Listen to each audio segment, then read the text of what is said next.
കശുവണ്ടി വികസന കോർപ്പറേഷൻ എം.ഡി സ്ഥാനം രാജിവെക്കില്ലെന്ന് കെ.എ. രതീഷ്. സർക്കാരാണ് തന്നെ നിയമിച്ചത്, പുറത്താക്കണമോ എന്ന് സർക്കാർ തീരുമാനിക്കട്ടെ.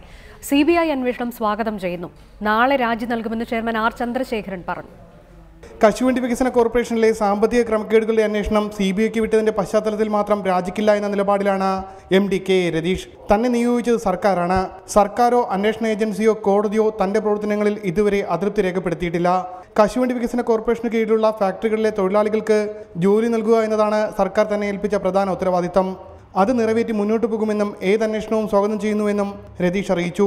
അതേസമയം രതീഷിനോട് രാജിവെക്കണമെന്ന് നിർബന്ധിക്കാനാകില്ലെന്ന് കോർപ്പറേഷൻ ചെയർമാൻ ആർ. ചന്ദ്രശേഖരൻ പറഞ്ഞു. നമുക്കിതിനകത്ത് രതീഷിനെ നിർബന്ധിക്കേണ്ട കാര്യം എനിക്കില്ലല്ലോ. ഈ ചെയർമാനും ബോർഡും കൂടെ രാജിവെച്ചിട്ട് ഈ തൊഴിലാളികളെ എന്ത് വേണം? ആ സംവിധാനം ഇവിടെ നിന്നുകൊണ്ടല്ലേ ഒരു പകരം സംവിധാനം ഉണ്ടാക്കണ്ടേ? കാഷ്യൂ കോർപ്പറേഷൻ ഡയറക്ടർ ബോർഡ് പിരിച്ചുവിടാൻ സർക്കാർ തയ്യാറാകണമെന്ന് പരാതിക്കാരനായ കടകംപള്ളി മനോജ് ആവശ്യപ്പെട്ടു. കശുവണ്ടി വികസന കോർപ്പറേഷനിലെ അഴിമതി വിഷയം പഠിച്ച ശേഷം പ്രതികരിക്കാമെന്ന് പ്രതിപക്ഷ നേതാവ് VS അച്യുതാനന്ദനും പറഞ്ഞു. നോക്കട്ടെ, അതെല്ലാം ഒന്ന് പഠിച്ചിട്ട് പറയാം കേട്ടോ. റിപ്പോർട്ടർ, കൊല്ലം.